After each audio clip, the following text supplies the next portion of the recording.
Jet engine মানে কি শুধু টারবাইন ঘোড়া? না, এমন একটা জেট ইঞ্জিন আছে যেখানে কোনো অংশই ঘোরে না। এই ইঞ্জিনকে বলা হয় র্যাম জেট ইঞ্জিন। চলুন এই ইঞ্জিন সম্পর্কে 5টা অবাক করা ফ্যাক্টস জেনে নেই। নাম্বার 1, র্যাম জেট ইঞ্জিনের ধারণা প্রথম দেন 1908 সালে ফরাসি ইঞ্জিনিয়ার রেনে লোরা। আইডিয়াটা 100 বছর পুরনো, কিন্তু ব্যবহারটা আজও আধুনিক।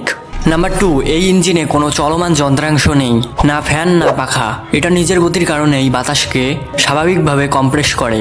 নাম্বার 3, র্যাম জেট ইঞ্জিন কাজ করে যেভাবে, সামন দিক দিয়ে বাতাস ঢোকে, উচ্চ গতির কারণে বাতাস চাপে পড়ে, সেখানে জ্বালানি মিশে একটি গ্যাস তৈরি হয়।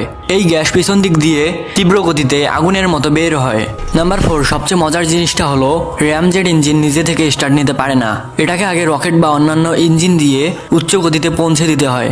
গতি পেলেই র্যাম জেট ইঞ্জিন তখন কাজ শুরু করে।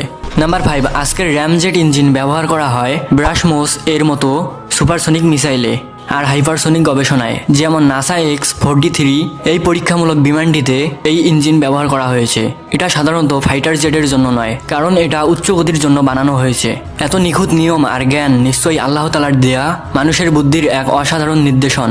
সুবহানাল্লাহ।